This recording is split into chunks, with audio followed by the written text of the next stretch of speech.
नमस्कार, बहुत बहुत स्वागत है आप सभी का। आप देख रहे हैं मॉर्निंग प्राइम टाइम शो नया सवेरा। आपके साथ मैं हूं शहला रिगार और मेरे साथ है मेरी सहयोगी संध्या शर्मा। सुप्रभात शहला, और नया सवेरा के हमारे सभी दर्शकों को भी सुप्रभात। तो नया सवेरा में आज हम बात करने वाले हैं तमाम खबरों के साथ ही साथ अपडेट करेंगे आपको देश दुनिया की खबरों से, और आपको लेकर के चलेंगे टेकटॉक में, और भारत के आत्मनिर्भरता की झलक भी आपको दिखाने वाले हैं। प्रेस रिपोर्ट्स भी आपके लिए खास तौर पर लेकर के आए हैं। तो आइए नया सवेरा की कर लेते हैं शुरुआत इस वक्त की सुर्खियों के साथ। प्रधानमंत्री नरेंद्र मोदी की अपील का चौतरफा असर। ईंधन बचाने के लिए कई राज्यों के मुख्यमंत्रियों ने भी जारी किए निर्देश। अनावश्यक खरीदारी से भी बचने की दी सलाह।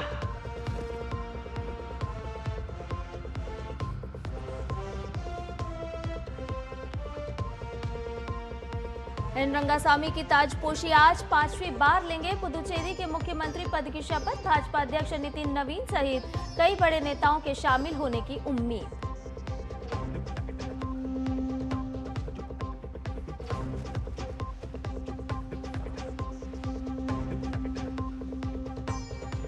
ब्रिक्स विदेश मंत्रियों की बैठक के लिए सजा मंच। नई दिल्ली में कल से होगा भव्य आयोजन।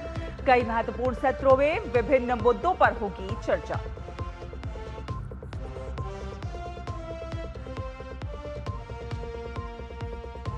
डोनाल्ड ट्रंप ने वेनेजुएला को बताया अमेरिका का 51वां राज्य। राष्ट्रपति डेल्सी रोड्रिगेज ने जताई नाराजगी, कहा अपनी संप्रभुता से समझौता नहीं करेगा वेनेजुएला।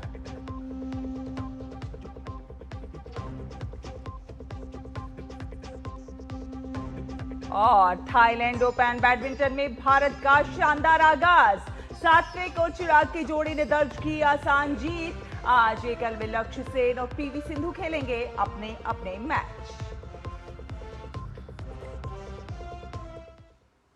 तो इस वक्त एक बड़ी खबर आ रही है। बड़ी खबर आपको बता दें, जी हां, समाजवादी पार्टी प्रमुख अखिलेश यादव के परिवार से जुड़ी बड़ी खबर एक सामने आई है। अखिलेश यादव के भाई प्रतीक यादव का, जो कि 38 साल के थे, 38 साल की उम्र में लखनऊ में उनका निधन हो गया है। प्रतीक यादव समाजवादी पार्टी के संस्थापक और उत्तर प्रदेश के पूर्व मुख्यमंत्री मुलायम सिंह यादव और उनकी दूसरी पत्नी साधना गुप्ता के छोटे बेटे थे। तो इस वक्त की बड़ी खबर आ रही है, भाजपा नेता अपर्णा यादव के पति थे प्रतीक यादव, जिनके निधन की खबर है। मुलायम सिंह यादव के बेटे प्रतीक यादव का निधन हो गया है। प्रतीक यादव को आपको बता दें कि स्वास्थ्य संबंधी समस्याओं के चलते लखनऊ के सिविल अस्पताल में भर्ती कराया गया था, जहां पर उन्होंने दम तोड़ दिया। वो बीजेपी लीडर अपर्णा यादव के पति थे और बीते कुछ दिनों से उनकी तबीयत काफी खराब चल रही थी, इलाज चल रहा था। आज सुबह उन्हें हॉस्पिटल लाया गया था, जहां पर डॉक्टरों ने उन्हें मृत घोषित कर दिया है। और प्रतीक यादव के निधन की खबर मिलते ही यादव परिवार जो है और समाजवादी पार्टी के समर्थकों में एक तरह से शोक की लहर दौड़ गई है। तो आपको बता दें कि मुलायम सिंह यादव के बेटे थे प्रतीक यादव, अखिलेश यादव के छोटे भाई और अपर्णा यादव के पति, उनका निधन हो गया है। तो भाजपा नेता अपर्णा यादव के पति प्रतीक यादव का निधन हो गया है। मुलायम सिंह यादव के बेटे थे प्रतीक यादव। लखनऊ के सिविल अस्पताल में प्रतीक यादव का निधन हुआ है। काफी समय से बीमार चल रहे थे और आज सुबह उन्हें अस्पताल में भर्ती किया गया, जिसके बाद उनका आज सुबह निधन हो गया। अखिलेश यादव जो सपा के अध्यक्ष हैं, उनके छोटे भाई प्रतीक यादव, उनका निधन हो गया है। तो लखनऊ के सिविल अस्पताल में ये निधन की खबर आई है। भाजपा नेता अपर्णा यादव के पति थे प्रतीक यादव और मुलायम सिंह यादव के बेटे प्रतीक यादव का निधन हो गया है। लखनऊ के सिविल अस्पताल में प्रतीक यादव का निधन हुआ। 38 वर्ष की आयु में उनका निधन हुआ है। और इस पूरी खबर पर ताज़ा अपडेट ले लेते हैं। हमारे साथ हमारे सहयोगी संवाददाता रामेंद्र जुड़ गए हैं। रामेंद्र, क्या कुछ इस वक्त का अपडेट निकल करके सामने आ रहा है? बताया जा रहा है कि लंबे समय से बीमार चल रहे थे प्रतीक। इसे उनको लंबे समय से ट्रबल थी और उसके लगातार उनका इलाज भी चल रहा था, लेकिन ये स्थिति होगी ये किसी को नहीं पता था। अपर्णा यादव साग है, वो भाजपा में है, महिला उपाध्यक्ष हैं। तो इस तरीके से अगर देखिए, उनको रात सवेरे ही लाया गया सिविल अस्पताल में जब उनकी जांच की गई तो उनका ब्रेन डेड घोषित कर दिया गया। अभी तो पूरी स्थितियां नहीं, उनकी बॉडी जो है वो पोस्टमार्टम के लिए भेज दी गई है। पूरा जो अखिलेश यादव का कुनबा है वो सारे लोग बड़े निराश है कि एक उनके भाई, एक परिवार का एक व्यक्ति उनके साथ चला गया है। थोड़ी देर में सारे लोग वहां पहुंचेंगे। बॉडी पोस्टमार्टम के लिए भेज दी गई है और अपर्णा यादव काफी दुखी हैं, वो भी साथ थी। तो इस तरीके से जो घटना है बड़ी दुखद है और पूरा यादव परिवार उससे बहुत दुखी है। बाकी जो अगर क्रियाओं की बात करें तो अंतिम संस्कार किस समय होगा और किस समय जो है आम जन के लिए रखा जाएगा? देखो, दो चीजें हैं। अभी ये नहीं तय हुआ कि अंतिम संस्कार लखनऊ में होगा या मुलायम परिवार का अंतिम संस्कार वहां सैफई में होता है, वहां ले जाया जाएगा। इसकी घोषणा अभी नहीं हुई है कि कहाँ किया जाएगा, लेकिन पोस्टमार्टम के बाद अंतिम क्रिया के लिए डेड बॉडी दे दी जाएगी। पोस्टमार्टम एक प्रक्रिया है, उसके बाद इस बॉडी परिवार को सौंप दी जाएगी। वो जहाँ करना चाहेंगे वहां करेंगे, क्योंकि मुलायम सिंह का भी अंत्येष्टि कार्यक्रम वहां सैफई हुआ था। तो हो सकता है कि परिवार वहां लेकर के जाए, हो सकता है लखनऊ में रहे हुए इस तरीके की कोई बात परिवार की तरफ से निकल के नहीं आएगी। जी, और इसके साथ साथ रामेंद्र देखिए, जिस तरह से पूरे परिवार में शोक की लहर है, समाजवादी पार्टी में शोक की लहर है, तो समर्थकों का जुटने का सिलसिला भी क्या शुरू हो चुका है? और क्या कोई कारण निकल करके सामने आ रहा है उनके अस्वस्थ होने का? नहीं, कारण कोई निकल करके सामने नहीं आ रहा है। जो इनपुट है वो था कि इनको हार्ट की ट्रबल थी, इस तरीके की चुनौतियां थी जिससे निपट रहे थे और पूर्ण रूप से राजनीति से अलग थे, अपना व्यवसाय करते थे, जिम वगैरह की बहुत अच्छी प्रैक्टिस थी उनकी। तो कहीं ना कहीं कोई चुनौती वहीं से आई है जिसके कारण ये दिक्कत हुई है। हाँ, उनकी बीमारी का ये अंदेशा परिवार को था कि उनको ये संकट आता है। तो वो अंदेशा अपर्णा को भी था और परिवार के लोगों को भी था। लेकिन ये परिस्थितियां होंगी इसका अंदाजा शायद किसी को नहीं था। ट्रीटमेंट चल रहा था और निरीक्षण में थे, तो इस तरीके की स्थितियां होंगी इसका अंदाजा नहीं था उनको। बिल्कुल, और एक राजनीतिक परिवार से वो बिलोंग करते थे। मुलायम सिंह यादव एक जो है परिपक्व और बड़े नेता रहे हैं उत्तर प्रदेश में, और उनके भाई अखिलेश यादव भी मुख्यमंत्री रहे हैं, बड़े नेता रहे हैं। तो ऐसे में उनका जो है राजनीति से देखा जाए, उनका उतना राजनीति की तरफ झुकाव नहीं था। वो एक सादा जीवन जीते थे और अपना व्यवसाय करते थे। एक तरह से देखा जाए एक आम जन की तरह जीना चाहते थे। लेकिन प्रतीक यादव का राजनीति में कोई रुझान नहीं था। वो अपने जिम जाते थे, अपना व्यवसाय संभालते थे, अपने व्यवसाय जो इंफ्रास्ट्रक्चर उसमें लगे रहते थे। वो कई बार अपर्णा से भी कहते थे कि राजनीति हमको सूट नहीं करती, राजनीति में नहीं जाना चाहिए, आपको भी नहीं जाना चाहिए। उनको भी कई बार रोकते थे। तो उनको राजनीति में कोई शौक नहीं था, उनका बिल्कुल राजनीति में रुझान नहीं था, उधर जाना भी नहीं चाहते थे।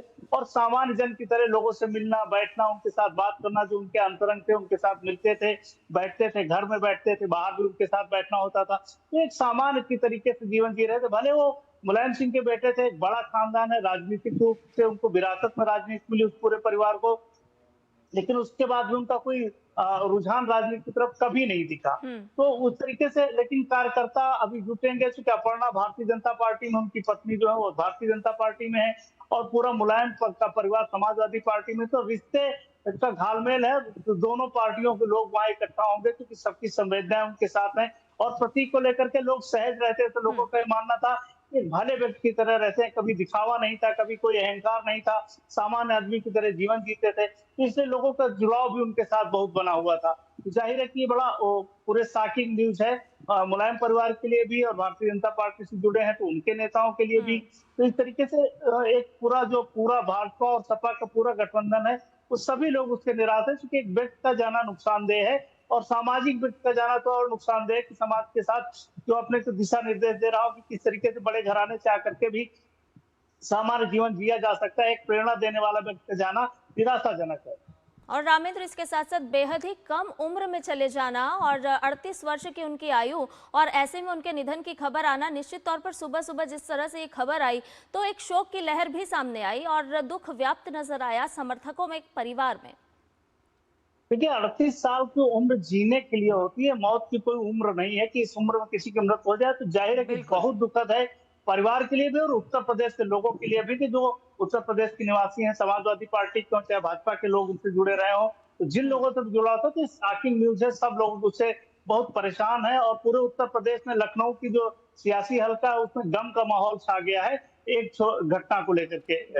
ये स्थिति बिल्कुल दुखद खबर है और आप इस खबर पर अपनी नज़र बनाकर रखिए। जैसे जैसे पोस्टमार्टम रिपोर्ट आती है और अंतिम संस्कार की जो क्रियाएं होती हैं उन सभी पर आप नज़र बनाकर रखिए। आगे भी आपसे ताज़ा अपडेट लेते रहेंगे। फिलहाल धन्यवाद रामेंद्र, ये तमाम अपडेट साझा करने के लिए। और आइए रुक करते अगली खबर का। पश्चिम एशिया में जारी संकट का असर पूरी दुनिया पर नजर आ रहा है। बढ़ती तेल कीमतों और वैश्विक अनिश्चितता के बीच प्रधानमंत्री नरेंद्र मोदी ने देशवासियों से ईंधन खर्च को लेकर संयम और बचत की अपील की है। प्रधानमंत्री ने लोगों से पेट्रोल और डीजल की खपत को कम करने, पब्लिक ट्रांसपोर्ट अपनाने और अनावश्यक जो विदेश यात्राएं हैं उनसे कहीं ना कहीं बचने की सलाह दी है। साथ साथ 1 साल तक सोना ना खरीदने को कहा है। वर्क फ्रॉम होम अपनाने की भी बात कही है। तो राष्ट्रहित में कई बड़ी अपील की है प्रधानमंत्री नरेंद्र मोदी ने। पेट्रोल और डीजल की जिस तरह से आप खपत कम कर सकते हैं, कम करने की कोशिश करें, हो सके तो कार पूल करें। तो कई बड़ी अपील प्रधानमंत्री नरेंद्र मोदी की ओर से की गई है। और उत्तर प्रदेश के मुख्यमंत्री योगी आदित्यनाथ ने प्रदेशवासियों से प्रधानमंत्री के आह्वान से जुड़ने की अपील की है। मुख्यमंत्री ने प्रदेशवासियों से ईंधन की खपत को कम करने और अनावश्यक सोने की खरीद न करने की अपील की है। उन्होंने प्रधानमंत्री नरेंद्र मोदी के आह्वान को प्रदेश में व्यवहारिक रूप से अपनाए जाने की अपील की। मुख्यमंत्री योगी आदित्यनाथ ने मुख्य सचिव, डीजीपी, सभी विभागों के अपर मुख्य सचिव, प्रमुख सचिव की बैठक में साफ तौर पर निर्देश दिए कि मुख्यमंत्री और मंत्रियों के साथ फ्लीट में तत्काल 50% की कमी की जाए, काफिले से अनावश्यक वाहनों को हटाया जाए। मुख्यमंत्री ने प्रदेश में वर्क फ्रॉम होम की संस्कृति को भी प्राथमिकता देने की अपील की है। उन्होंने PNG, metro, public transport, Uttar Pradesh राज्य सड़क परिवहन निगम की बसों आदि के उपयोग पर विशेष बल दिया। मुख्यमंत्री योगी आदित्यनाथ ने सरकारी बैठकों, सेमिनारों, कॉन्फ्रेंस, वर्कशॉप आदि के वर्चुअली आयोजन पर भी जोर दिया है। इधर मध्य प्रदेश के मुख्यमंत्री डॉक्टर मोहन यादव ने प्रदेशवासियों से प्रधानमंत्री नरेंद्र मोदी की अपील को अपनाने का आह्वान करते हुए सोशल मीडिया साइट एक्स पर लिखा, आदरणीय प्रधानमंत्री श्री नरेंद्र मोदी जी के आह्वान पर मध्य प्रदेश राष्ट्रहित में पेट्रोल डीजल की खपत कम करने के लिए संकल्पित है। आगामी आदेश तक मेरे कारकेड में सुरक्षा की दृष्टि से न्यूनतम वाहन होंगे और भ्रमण के दौरान कोई वाहन रैली नहीं होगी। सभी मंत्रीगण भी यात्रा के समय न्यूनतम वाहनों का उपयोग करेंगे, ऐसा कहा है मोहन यादव ने। साथ साथ उन्होंने कहा कि नवनियुक्त निगम मंडल पदाधिकारी सादगी से कार्यभार को ग्रहण करेंगे। प्रदेशवासियों से भी आग्रह है कि वे सार्वजनिक परिवहन को अपनाएं, राष्ट्रहित सर्वोपरि है। तो मध्य प्रदेश के सीएम ने भी पेट्रोल डीजल की बचत करने का आह्वान किया है। और दिल्ली की मुख्यमंत्री रेखा गुप्ता ने प्रधानमंत्री नरेंद्र मोदी के ऊर्जा संरक्षण संबंधी आह्वान का समर्थन करते हुए दिल्ली सरकार के कार्यों में वाहनों के उपयोग को सीमित करने का निर्णय लिया है। दिल्ली के मुख्यमंत्री ने प्रधानमंत्री नरेंद्र मोदी के पेट्रोल डीजल की बचत और ऊर्जा संरक्षण को जन आंदोलन बनाने की अपील की है। दिल्ली सरकार ने सरकारी कार्यों के लिए वाहनों की संख्या कम करने का फैसला भी किया है। इसके तहत मुख्यमंत्री और उनके सभी कैबिनेट सहयोगी, भाजपा विधायक, जनप्रतिनिधि और दिल्ली सरकार के अधिकारी केवल आवश्यकता के अनुसार न्यूनतम वाहनों का उपयोग करेंगे। और इसके साथ ही कारपूल और सार्वजनिक परिवहन को प्राथमिकता दी जाएगी। मुख्यमंत्री ने दिल्ली वासियों से सार्वजनिक परिवहन का अधिक से अधिक उपयोग करने की अपील की है। राष्ट्रीय स्वयंसेवक संघ के सरकार्यवाह दत्तात्रेय होसबाले ने पश्चिम एशिया संघर्ष पर खुलकर अपने विचार रखे। उन्होंने कहा कि भारत इसमें एक भूमिका निभा सकता है क्योंकि पिछले 1 दशक या उससे अधिक समय में विश्व मानचित्र पर भारत की स्थिति बदली है। उन्होंने ये भी कहा कि ये संघर्ष जो है सिर्फ 2 देशों के बीच जारी संघर्ष नहीं है, बल्कि असल में ये अस्तित्व और कब्जे की लड़ाई है। The present war of West Asia is, we should not think that it is between 2 countries. Okay. So it is, the thing is, it is survival and occupation, some approach to the whole human life, the worldview that I should be the master of everything. These wars are not going to finish the humanity. But definitely it will alter and it will have its influence on human life. राष्ट्रीय स्वयंसेवक संघ के सरकार्यवाह दत्तात्रेय होसबाले ने प्रधानमंत्री नरेंद्र मोदी की ओर से देश हित में petroleum उत्पादों के कम इस्तेमाल, सोने की खरीद को 1 साल तक टालने और विदेश यात्राओं से बचने की अपील पर भी अपनी राय दी। उन्होंने कहा कि ये देश के सर्वोत्तम हित में है कि युद्ध की स्थिति न होने पर भी मितव्ययिता और सादगी भारतीय जीवन शैली का हिस्सा होना चाहिए। Ministers, as leaders of the country, calling for austerity measures is a thing that one has to take consideration of country's welfare, and they have to do it. Yeah. And the present Prime Minister has also done it. It is in the best interest of the country. Sure. Even in an absence of war, the India's way of life, it should be of simplicity and austerity. Yes. That is the basic thing that we should observe and practice. फिलहाल एक छोटा सा break के उस पर खबरों का सफर जारी है। आप देखते रहिए डीडी न्यूज। खिसते तोड़ते कुटते गिरते नानी दादी का नाम याद आता है। हमको तो एक ही नाम याद आता है, MDH शाही पनीर मसाला। पनीर को क्या मस्त बना डाला। MDH का असली शाही पनीर मसाला, वो असली मसाले सच सच MDH। मेरी पसंद, मेरी पसंद, मेरी पसंद, मेरी पसंद, हमारी पसंद। हम सबकी पसंद। मजबूत देश का मजबूत सरिया हो गया स्टील। ब्रेक के बाद नया सवेरा में आपका एक बार फिर से स्वागत है। वैश्विक भू राजनीतिक तनाव और कच्चे तेल की कीमतों में उतार चढ़ाव के बीच भारत ने एक बार फिर अपनी ऊर्जा नीति को लेकर दुनिया को कड़ा संदेश दिया है। विदेश मंत्रालय ने स्पष्ट तौर पर कहा है कि भारत की तेल खरीद नीति पूरी तरह से राष्ट्रीय हितों और अपने नागरिकों की जरूरतों से प्रेरित है। विदेश मंत्रालय के प्रवक्ता रणधीर जायसवाल ने कहा कि तेल खरीदने की हमारी नीति और दृष्टिकोण जो है बिल्कुल स्पष्ट है और इसमें कोई भी बदलाव नहीं हुआ है। हम अपनी आवश्यकताओं के अनुरूप और वैश्विक बाजार की स्थितियों को देखते हुए ही तेल की खरीद कर रहे हैं। भारत ने साफ कर दिया है कि वो किसी भी दबाव में नहीं बल्कि अपनी ऊर्जा सुरक्षा को ध्यान में रखकर ये फैसले ले रहा है। तेल खरीदने की जो हमारी नीति है, जो हमारा दृष्टिकोण है, वही है जो पहले था।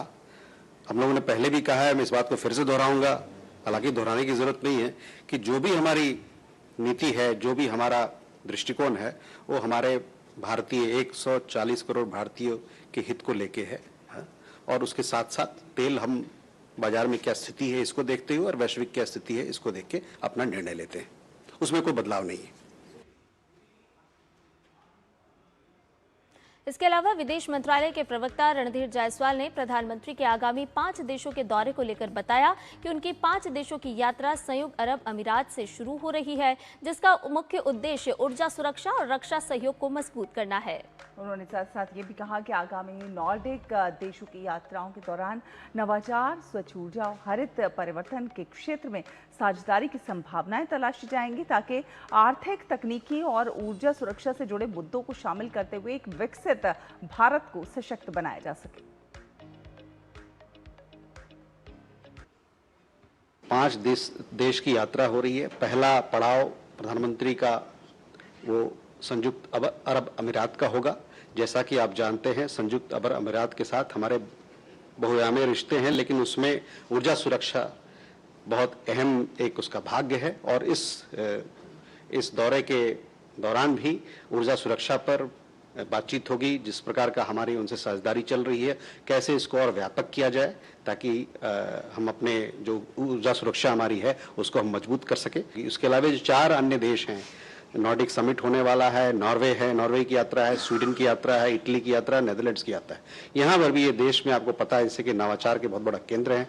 इनोवेशन इकोसिस्टम में भारत में बहुत काम हो रहा है और क्लीन एनर्जी टेक्नोलॉजीज में ये लोग और ग्रीन ट्रांजिशन में काफी आगे हैं। तो इन सभी मुद्दे पर हमारी बातचीत होगी और देखा जाएगा किस प्रकार से वो सब साझेदारी जो विकसित भारत की तरफ हमको ले आता है उसे कैसे मजबूत किया जाएगा। और भारत आगामी 14 और 15 मई को भारत ब्रिक्स देशों के विदेश मंत्रियों की एक बेहद महत्वपूर्ण बैठक की मेजबानी करने जा रहा है। राजधानी नई दिल्ली में आयोजित होगी ये 2 दिवसीय बैठक, जिसमें ब्राजील, रूस, चीन और दक्षिण अफ्रीका के विदेश मंत्री शिरकत करेंगे। विदेश मंत्रालय के प्रवक्ता रणधीर जायसवाल ने बताया कि इस बैठक की अध्यक्षता भारत के विदेश मंत्री करेंगे, जिसमें वैश्विक और क्षेत्रीय मुद्दों और वैश्विक शासन में सुधारों पर चर्चा की जाएगी। गौरतलब है कि ये बैठक इस साल के अंत में होने वाले ब्रिक्स शिखर सम्मेलन की नींव रखेगी। वैश्विक भू राजनीतिक तनाव के बीच ब्रिक्स देशों का एक साथ आना ये संदेश देता है कि दुनिया अब बहुध्रुवीय व्यवस्था की ओर बढ़ रही है, जहां भारत एक प्रमुख शक्ति के रूप में उभरा है। India will host the BRICS Foreign Ministers meeting on 14th and 15th May 2026. The meeting will be chaired by External Affairs Minister Dr. S. Jaishankar. BRICS Foreign Ministers and heads of delegations from member and partner countries will participate in the meeting. They will also call on Honorable Prime Minister of India, Shri Narendra Modi. During the meeting, the foreign ministers of BRICS member countries will exchange views on global and regional issues of mutual interest. On the second day, BRICS member and partner countries will participate in a session themed BRICS at 20, Building for Resilience, Innovation, Cooperation and Sustainability. This will be followed by a session on the reforms of global governance and multilateral system. तो विदेश मंत्रालय के प्रवक्ता ने नेपाल के साथ भारत के मजबूत और बहुआयामी संबंधों पर भी जोर दिया और इन स्थायी संबंधों को और ज्यादा मजबूत करने की अपनी प्रतिबद्धता की पुष्टि भी करते हुए नजर आए। रणधीर जायसवाल ने कहा कि नेपाल के विदेश मंत्री की तरफ से विदेश सचिव को न्योता आया है, जिसको लेकर अंतिम रूप दिया जाना बाकी है। नेपाल के साथ मैंने पहले भी कहा है कि हमारे रिश्ते एक बहुआयामी किस्म के हैं। जब वहाँ इलेक्शन हुआ, नई सरकार बनी, हमारे प्रधानमंत्री ने उनसे बात की और ये कहा कि हमारे दोनों देशों के रिश्ते जो इतने पुराने हैं, पारिवारिक रिश्ते हैं, गर्मजोशी भरे रिश्ते हैं, इसको हम और मजबूत करेंगे और अपनी प्रतिबद्धता को हम लोगों ने जताया। उसके बाद हमारे विदेश मंत्री की बातचीत हुई, वहाँ के विदेश मंत्री से दोनों नेताओं की मुलाकात मॉरिशस में हुई थी। वहाँ पर एक अन्य बैठक है उसके साइड लाइन में। उसके बाद विदेश मंत्री को उनके तरफ से न्योता आया है नेपाल जाने का। जहां तक वहां जाने की बात है, इसकी डेट्स दोनों तरफ की म्यूचुअल कन्वीनियंस के हिसाब से की जाएगी। भारत ने ऑपरेशन सिंदूर को लेकर वैश्विक मंच पर अपना रुख साफ करते हुए पाकिस्तान और उसे संरक्षण देने वाले मददगारों को खरी खरी सुनाई है। विदेश मंत्रालय के प्रवक्ता ने स्पष्ट किया कि ऑपरेशन पहलगाम में हुए कायरतापूर्ण आतंकी हमले का एक सटीक, लक्षित और नपातुला जवाब था। विदेश मंत्रालय ने कहा कि ऑपरेशन सिंदूर का एकमात्र उद्देश्य उस आतंकवादी ढांचे को नेस्तनाबूद करना था जो कि पाकिस्तानी जमीन से और वहां की सरकार के इशारे पर संचालित हो रहा है। हमने इन रिपोर्टों को देखा है और यह उन्हीं तथ्यों की पुष्टि करती है जिसके बारे में हमें पहले से ही पता था। ऑपरेशन सिंदूर पहलगाम में हुए आतंकी हमले का एक सटीक, लक्षित और नपातुला जवाब था। इसका उद्देश्य उन आतंकवादी ढांचों को नष्ट करना था जो न केवल पाकिस्तानी राज्य द्वारा प्रायोजित है, बल्कि पाकिस्तान से और उनके इशारों पर चलता है। अब यह उन राष्ट्रों को ही तय करना है, उन पर ही निर्भर करता है जो स्वयं को जिम्मेदार मानते हैं कि वे इस बात पर आत्मचिंतन करें कि क्या आतंकवादी ढांचे को बचाने के प्रयासों का समर्थन करना उनकी प्रतिष्ठा और वैश्विक साख को प्रभावित करता है या नहीं। नया सवेरा में खबरें और भी हैं, लेकिन फिलहाल रुक रहे एक छोटे से ब्रेक के लिए, जल्द हाजिर होंगे।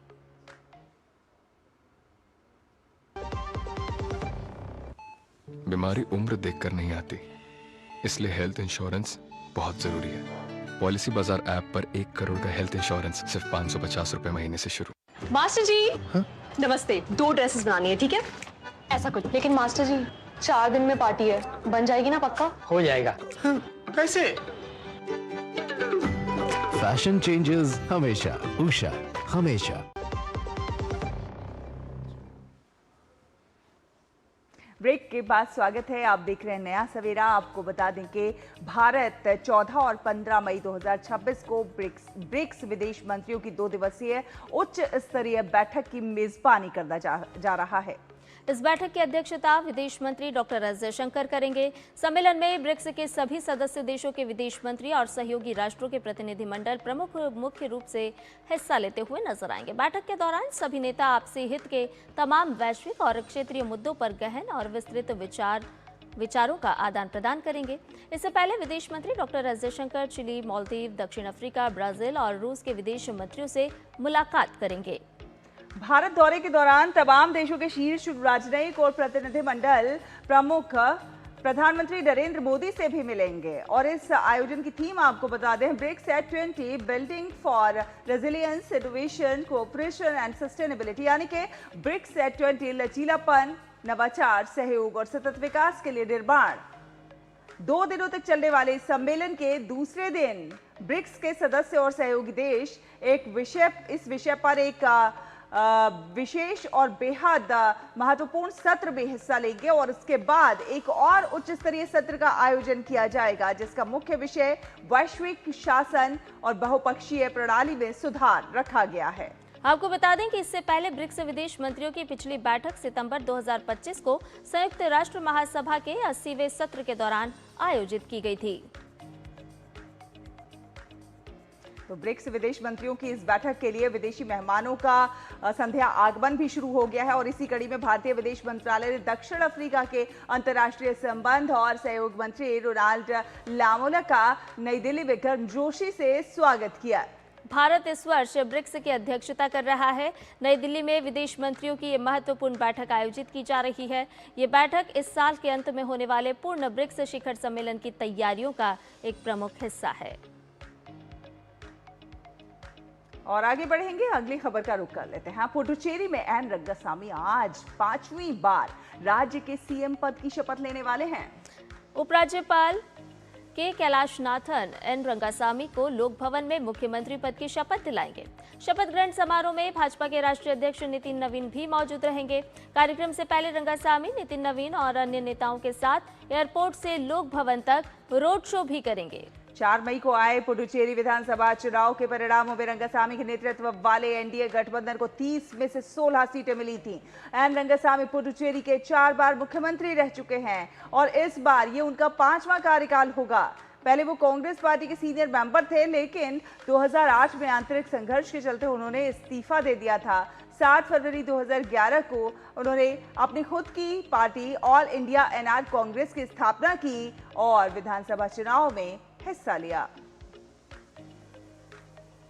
वहीं तमिलनाडु विधानसभा में आज टीवी की सरकार का फ्लोर टेस्ट है। विजय को आज बहुमत साबित करना होगा। 234 सदस्यों की विधानसभा में टीवीके के पास 107 विधायक हैं, लेकिन इसी बीच तमिलनाडु की राजनीतिक स्थिति में एक और नया मोड़ आ गया है। जी हां, नया मोड़ ये आया है कि सरकार को समर्थन देने के मुद्दे पर एआईएडीएमके 2 गुटों में बंट गई है। पूर्व मुख्यमंत्री और पार्टी के महासचिव एडप्पाडी के पलानीसामी के नेतृत्व वाले गुट ने पार्टी के विधायकों को निर्देश दिया है कि वो टीवीके सरकार को समर्थन ना करें। और इसी बीच 30 विधायकों का समर्थन होने का दावा करने वाले एक दूसरे गुट ने एसपी वेलुमणि को एआईएडीएमके विधायक दल का नेता चुन लिया है। पूर्व मंत्री सीवी षणमुगम ने इसकी घोषणा की है कि ये गुट जो है विश्वास मत के दौरान टीवीके सरकार का समर्थन करेगा। तो ऐसे में विधानसभा में टीवीके के पास लगभग 150 विधायकों का समर्थन है।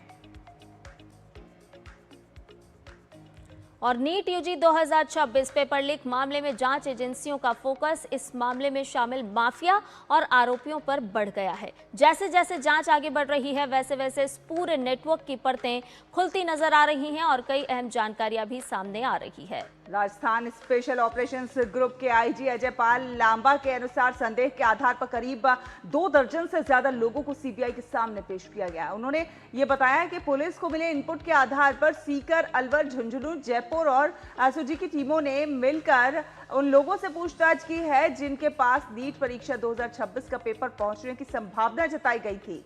करीब 150 से ज्यादा अभ्यर्थी, उनके मित्र और अभिभावकों से पूछताछ के बाद ये जानकारी मिली है कि पेपर परीक्षा शुरू होने से पहले राजस्थान में हरियाणा के एक व्यक्ति द्वारा भेजा गया था। पूछताछ से पता चला है कि उसके पास ये पेपर महाराष्ट्र के नासिक से आया था।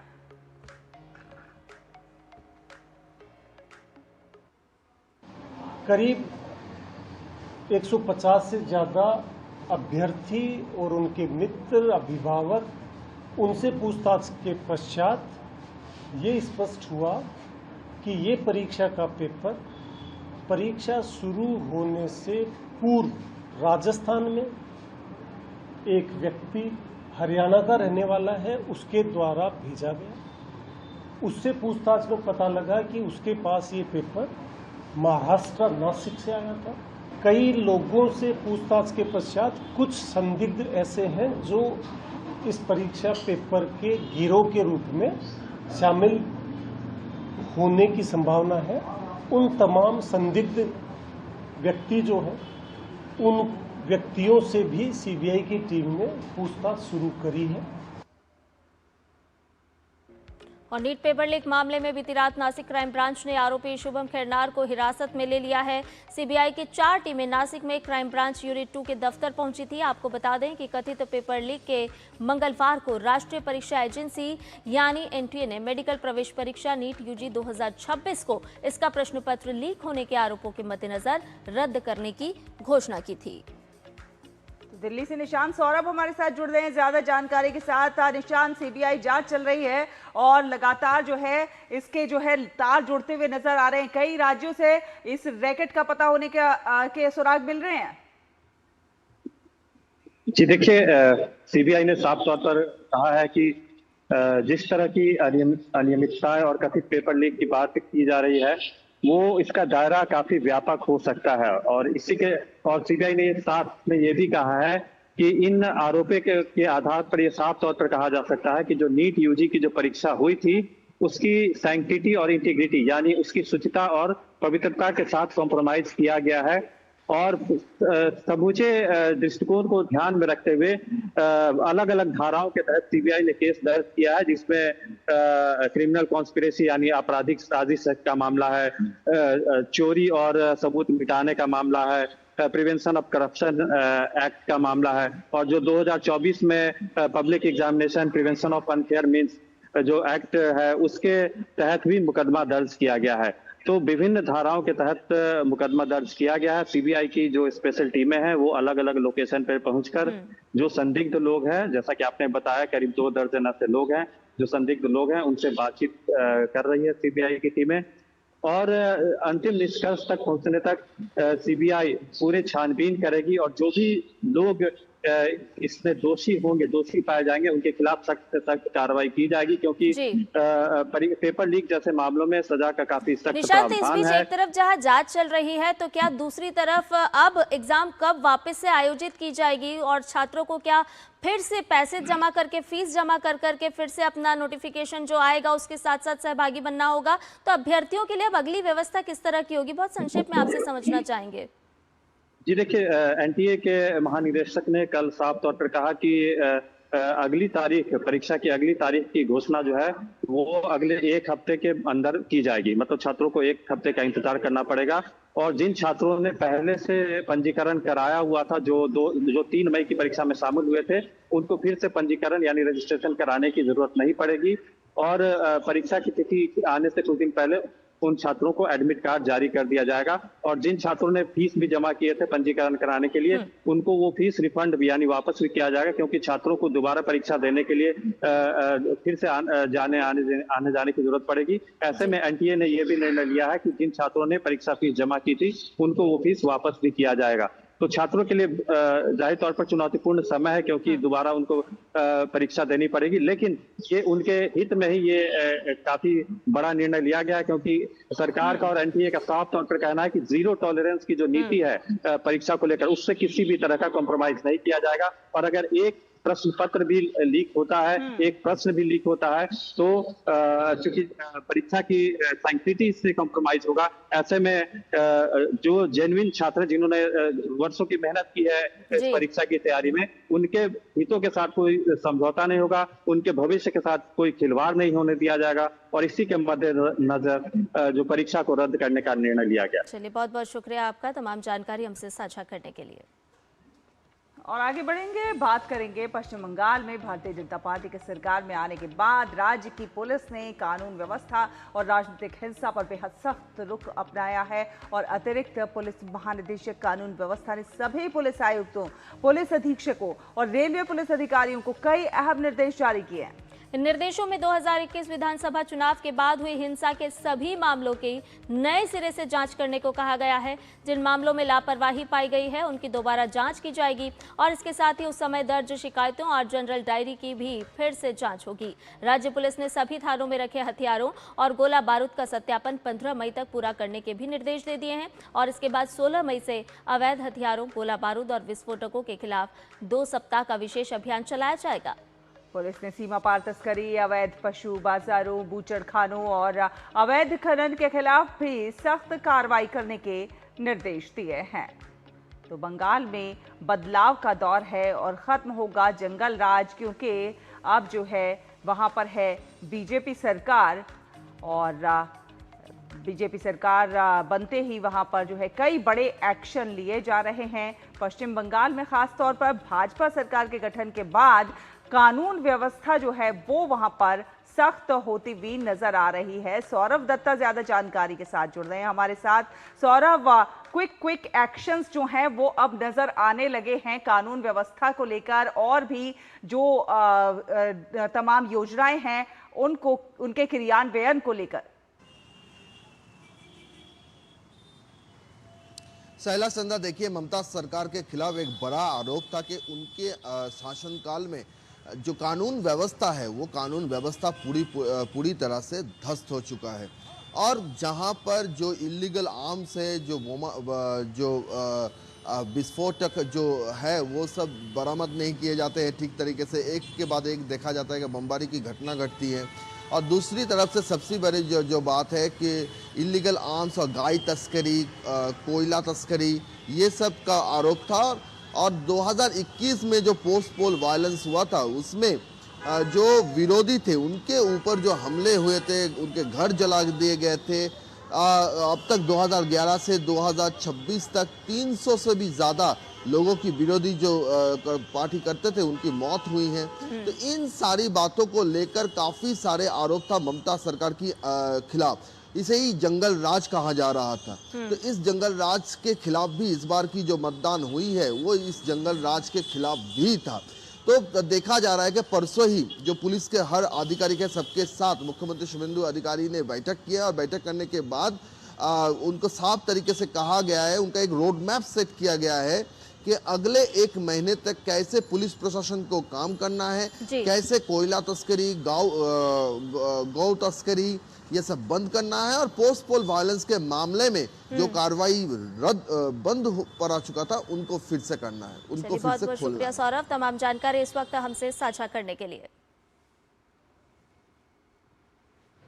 और आगे बढ़ते हैं, आपको बता दें कि राष्ट्रीय स्वयंसेवक संघ के सरकार्यवाह दत्तात्रेय होसबाले ने भारत पाकिस्तान संबंधों को लेकर कहा है कि आतंकवाद और उकसावे वाली घटनाओं का कड़ा जवाब दिया जाना चाहिए, लेकिन संवाद के रास्ते बंद नहीं होने चाहिए।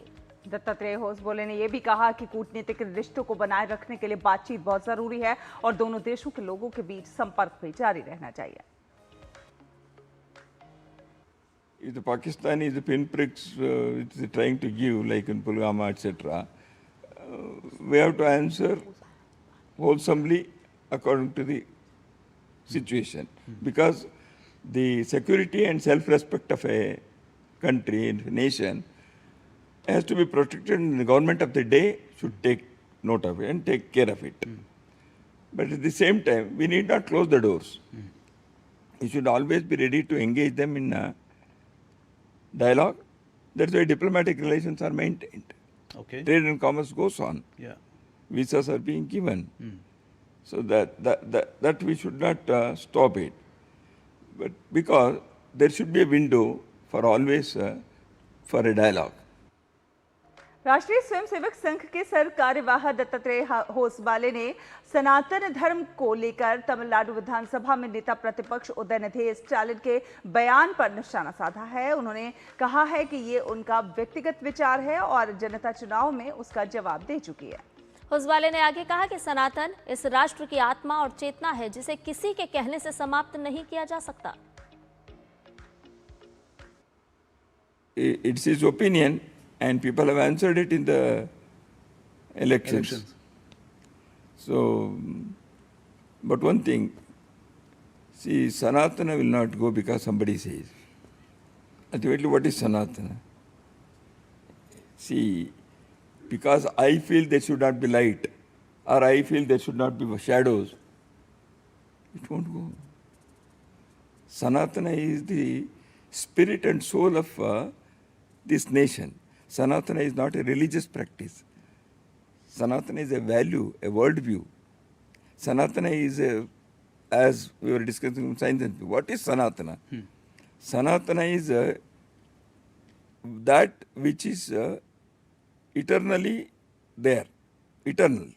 That eternity is Sanatana.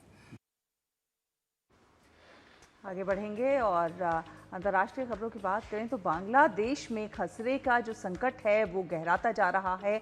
स्वास्थ्य सेवा महानिदेशालय के अनुसार बांग्लादेश में खसरे का बढ़ता प्रकोप पिछले 24 घंटों में 9 और लोगों की जान ले चुका है, जिससे कि खसरे के मामलों और खसरे से जुड़े जो लक्षणों के कारण मरने वालों की कुल संख्या बढ़कर अब 424 हो गई है। सोमवार सुबह 8 बजे से मंगलवार सुबह 8 बजे के बीच दर्ज की गई हालिया मौतों में से 3 मामले खसरे के थे, जबकि 6 बच्चों की मौत खसरे जैसे लक्षणों से हुई। डीजीएचएस ने बताया कि तीनों मौतों की रिपोर्ट ढाका संभाग से मिली है। स्वास्थ्य अधिकारियों ने इसी अवधि के दौरान खसरे के 87 नए मामले और 1105 नए संदिग्ध संक्रमण भी दर्ज किए। 15 मार्च से अब तक बांग्लादेश में देश भर में खसरे के 7024 मामले और 51,567 संदिग्ध संक्रमणों की रिपोर्ट मिली है। अधिकारियों के मुताबिक आधिकारिक आंकड़े बता रहे हैं कि मार्च के मध्य से अब तक खसरे के लक्षण वाले 36,881 बच्चों को अस्पतालों में भर्ती कराया गया है, जिनमें से 32,877 बच्चे ठीक होने के बाद डिस्चार्ज भी हो चुके हैं। और इस प्रकोप ने बांग्लादेश की टीकाकरण प्रणाली को लेकर चिंता बढ़ा दी है। विशेषज्ञ और अधिकारी इस संकट के लिए अंतरिम सरकार के कार्यकाल के दौरान नीतिगत विफलताओं और टीकों को जिम्मेदार ठहरा रहे हैं।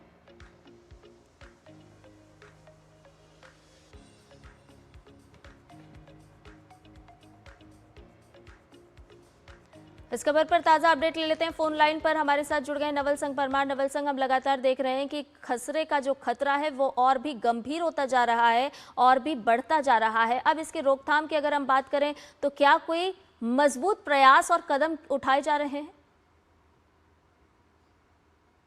15 मार्च के बाद से देखा जाए तो खसरे के केसेस दिन प्रतिदिन बढ़ते जा रहे हैं। पहले कुछ इलाकों में तक सीमित था, लेकिन अब पूरे बांग्लादेश में ऑलमोस्ट सभी 64 डिस्ट्रिक्ट्स है, वहां पे खसरे के केसेस जो है रिपोर्ट हो रहे हैं और डेथ हो रहे हैं। तो सबसे बड़ी मुश्किल ये है इस समय में कि हॉस्पिटलाइजेशन के लिए पूर्णता हॉस्पिटल्स अवेलेबल नहीं है बच्चों के लिए। तो उसकी वजह से जिसको जरूरत है एडमिट करने की या उनको टाइम समय सर हेल्थ सुविधाएं प्रोवाइड करने की, उनको गवर्नमेंट प्रोवाइड नहीं कर पा रही है। जैसे कि आपने बताया, इस पूरे मामले में अगर कहीं ना कहीं लोगों में हेल्थ एक्सपर्ट की जो ब्लेम है वो यूनुस एडमिनिस्ट्रेशन के ऊपर जाता है। नोबेल लॉरिएट यूनुस ने बांग्लादेश में जो मिसेल्स रूबेला वैक्सीनेशन प्रोग्राम है उसको मनमाने ढंग से इम्प्लीमेंट करने की कोशिश की, उन्होंने इम्प्लीमेंट ही नहीं किया। हालांकि देखा जाए तो टीका ही मुहैया नहीं कराया गया, स्टॉक भी नहीं था। तो उसके चलते जो अभी इनकम्बेंट गवर्नमेंट है उनके लिए अगर आप ये वैक्सीनेशन एक ऐसी चीज है, उसका अगर साइकिल जो चल रहा होता है उसका कंटिन्यूटी टूट जाता है तो उसमें फिर से इम्यूनिटी लाने में जो क्राउड इम्यूनिटी लाने में बहुत समय लगता है। तो ये उसके लिए कहीं ना कहीं यूनुस एडमिनिस्ट्रेशन जिम्मेदार है। WHO और यूनिसेफ उन्होंने वार्न किया था कि जो मौजूदा प्रोक्योरमेंट का जो प्रोग्राम है, जिस सिस्टम अवेलेबल है उसको आप कंटिन्यू कीजिए, उसके ऊपर आप अखतरे मत कीजिए। लेकिन यूनुस एडमिनिस्ट्रेशन ने बजट तो रखा था, लेकिन वो बजट का यूज नहीं किया, कहीं ना कहीं उसको डाइवर्ट किया और उसकी वजह से वैक्सीनेशन के लिए स्टॉक अवेलेबल नहीं रहा और उसके चलते अभी जो है हर्ड इम्यूनिटी जो है वो डेवलप हुआ था, वो वापस से उसका इश्यू होने लगा। उसकी वजह से पूरे देश में बच्चे की जाने जा रही है और माँ बाप काफी चिंतित है। मौजूदा गवर्नमेंट प्रयास कर रही है, लेकिन उनके लिए भी जो बच्चों के लिए वैक्सीनेशन प्रोवाइड करना टाइमली और जो इम्यूनिटी आने में तो समय लग सकता है अब, तो उसको देखा जाए तो बांग्लादेश के लिए एक बड़ी मुश्किल घड़ी चल रही है अभी। और हॉस्पिटल कि जो हेल्थ एडमिनिस्ट्रेशन बांग्लादेश का जो हेल्थ इंफ्रास्ट्रक्चर है वो वैसे भी ऑलरेडी स्ट्रेस है, बहुत ही नाजुक है हेल्थ एडमिनिस्ट्रेशन बांग्लादेश में। उसमें इस तरीके की आपदा आती है तो उसका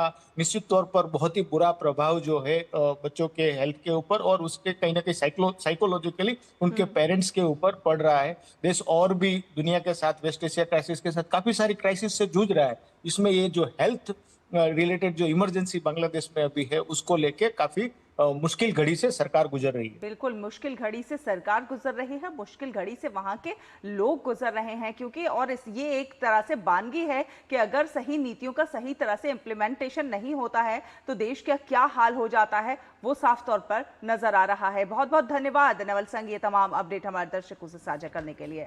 फिलहाल एक छोटा सा ब्रेक, आप देखते रहिए नया सवेरा। खाने में मेरी क्वीन के लिए क्या है? किंग मटर पनीर, किंग बैगन भरता, king veg pulao, king palak paneer kofta. ये सब किंग क्यों? क्योंकि ये सब बना है MDH किचन किंग से आपका बॉस। MDH किचन किंग, असली किचन किंग। MDH। जब धरती चीर कर निकलता है लोहे का पत्थर और मिलता है मोंगिया के जोश से, फिर तपता है, पिघलता है और बनता है फौलाद। अब होता है सरिया सारी खूबियों के साथ। मोंगिया स्टील, मजबूत देश का मजबूत सरिया। मास्टर जी नमस्ते, 2 ड्रेसेस बनानी है, ठीक है? ऐसा कुछ। लेकिन मास्टर जी 4 दिन में पार्टी है, बन जाएगी ना पक्का? हो जाएगा। कैसे? फैशन चेंजेस हमेशा, उषा हमेशा।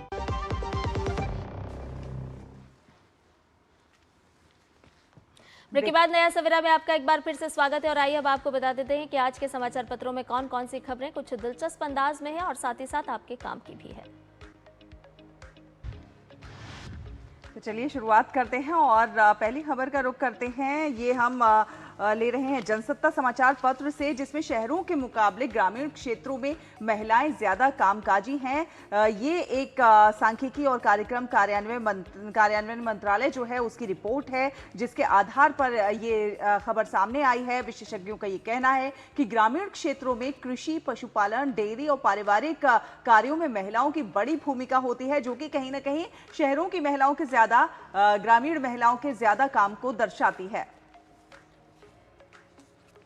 और इसके अलावा अगली खबर आपको बताते हैं कि अब पहाड़ की सादगी से मिट रही है दुनिया की मानसिक थकान। जी हां, आज वेलनेस मॉडल के साथ ये खबर प्रकाशित की गई है। हिंदुस्तान अखबार बता रहा है कि उत्तराखंड की शांत वादियों में अब केवल आध्यात्मिक शांति नहीं बल्कि सुकून की आर्थिकी का एक नया अध्याय भी शुरू हो चुका है। और अगली खबर एक थोड़ी सी चिंताजनक है कि स्मार्टफोन नहीं, अब आपके हाथ में है गंदगी का अंबार। आपको थोड़ा सा सोचने की ज़रूरत है कि संक्रमण से बचाव के लिए आप किस तरह से इसका सही तरीके से इस्तेमाल कर सकते हैं। मोबाइल फ़ोन स्क्रीन पर बहुत ज़्यादा बैक्टीरिया होते हैं और ऐसे में आप अपने हाथ साफ कर लेते हैं, लेकिन बार बार आप खाना खाते समय भी मोबाइल उठाकर देखते हैं। क्या आप स्वस्थ रह सकते हैं ऐसे में? तो संक्रमण के जोखिम को कम करने के लिए कई बचाव के उपाय आप अपना सकते हैं। इलेक्ट्रॉनिक उपकरणों के लिए विशेष रूप से बने अल्कोहल आधारित कीटाणुनाशक यानी कि माइक्रो फाइबर क्लॉथ से आप अपने फोन को नियमित रूप से अगर साफ करते हैं तो कहीं ना कहीं संक्रमण से बचाव हो सकता है। फोन के कवर को नियमित रूप से साफ करें, क्योंकि समय के साथ इसमें भी पसीना, धूल और बैक्टीरिया जमा हो जाते हैं। साथ साथ खाना खाते समय आप फोन का बिल्कुल उपयोग ना करें, क्योंकि इसके जरिए आपके हाथों के जरिए वो जो कीटाणु हैं वो आपके पेट में भी जा सकते हैं और संक्रमण पैदा कर सकते हैं। अगली खबर आपको बताते हैं, सकारात्मक स्टोरी है ये, जो कि दैनिक जागरण अखबार ने प्रकाशित की है। कहानियों में गढ़कर किताबी ज्ञान कथा लैब स्कूल ने पाया वैश्विक सम्मान। जी हां, स्लम एरिया स्थित स्कूल को पढ़ाने के विशेष तौर तरीकों के चलते दुनिया के चुने गए 50 स्कूलों में इसे शामिल किया गया है और ये पहल की है कथा स्कूल्स की डायरेक्टर रीता। कथा की वरिष्ठ सलाहकार परविंदर कौर ने, जो कि 50 दुनिया के शीर्ष स्कूलों में ग्लोबल स्कूल्स प्राइज बैच के लिए चुना गया है। ये स्कूल 1990 में स्कूल की शुरुआत हुई थी और 56% से ज्यादा विद्यार्थी हर साल कॉलेज में इसके माध्यम से दाखिला भी पाते हैं और 2.5 लाख को अब तक मिल चुका है लाभ इसके माध्यम से। तो आज की प्रेस रिपोर्ट में फिलहाल इतना ही लेते हैं और आगे बढ़कर देखते हैं कि एक दिन एक उत्सव में क्या खास है आज आपके लिए।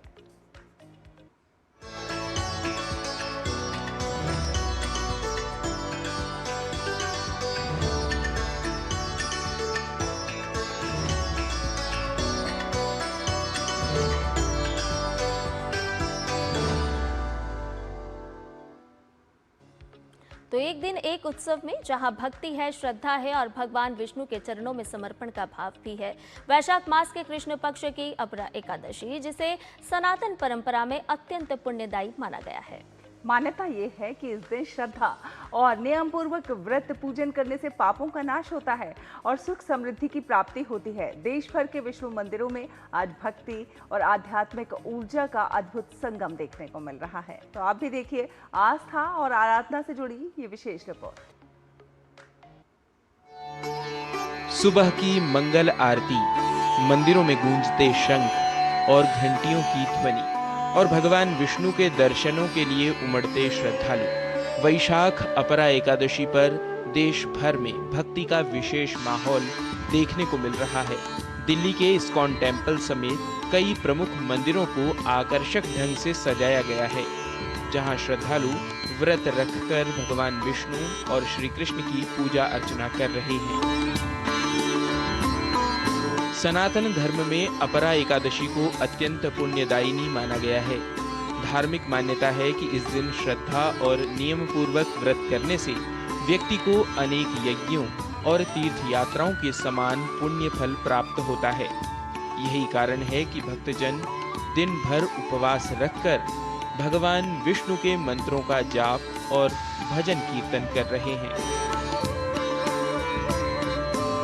काशी, मथुरा, वृंदावन और हरिद्वार जैसे प्रमुख तीर्थ स्थलों पर भी आज विशेष धार्मिक आयोजन किए जा रहे हैं। मंदिरों में फूलों से सजावट, आरती, कथा और भजन संध्या के द्वारा भक्त भगवान विष्णु की आराधना में लीन नजर आ रहे हैं। श्रद्धालुओं का मानना है कि अपरा एकादशी आत्मशुद्धि और मानसिक शांति का भी पर्व है। अपरा एकादशी केवल एक व्रत नहीं, बल्कि आस्था, संयम और आध्यात्मिक चेतना का उत्सव है, जहां उपवास के साथ मन और आत्मा को भी शुद्ध करने का संदेश छिपा है। यही कारण है कि प्रत्येक वर्ष यह पर्व करोड़ों श्रद्धालुओं को भक्ति के एक सूत्र में बांध देता है। Bureau report, DD news. देखिए अब बात करते हैं मनी मंत्रा की। आपने एसआईपी के बारे में तो सुना ही होगा और आप एसआईपी करते भी होंगे, लेकिन आज हम आपको बता रहे हैं एसडब्ल्यूपी यानी कि सिस्टमेटिक विड्रॉल प्लान के बारे में। तो क्या होता है एसडब्ल्यूपी यानी कि सिस्टमेटिक विड्रॉल प्लान? हर महीने तिमाही एक आपको तय राशि इसमें मिलती है।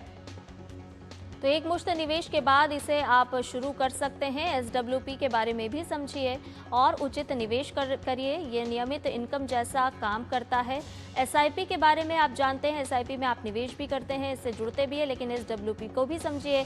आपका बचा हुआ पैसा निवेशित होता है इसमें और मिलने वाला जो रिटर्न है वो मार्केट पर पूरी तरह से निर्भर करता है। तो क्या होता है एसडब्ल्यूपी आपको बता रहे हैं। टैक्स सिर्फ गेन पर इसमें लगता है। एसआईपी तो आप जानते ही हैं। एसडब्ल्यूपी में ज़रूरत अनुसार आप अपनी राशि को बदल भी सकते हैं, तो काफ़ी फायदेमंद साबित हो सकता है। रिटायरमेंट प्लान के लिए भी ये उपयोगी होता है। और मनी मंत्रा के बाद आइए अब जान लेते हैं मौसम का हाल ग्राफिक के जरिए।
और नया सवेरा में अब वक्त हो चला है आप सभी से विदा लेने का, लेकिन जाने के साथ साथ आपको छोड़े जाएंगे कुछ खास और सुंदर झलकियों के साथ। जी हाँ, रेस्प्लेडेंट क्वेट्ज़ल की सुंदर झलकियाँ आप देखिए ये खूबसूरत नज़ारा, और हमें और संध्या और हमारी पूरी टीम को दीजिए अनुमति।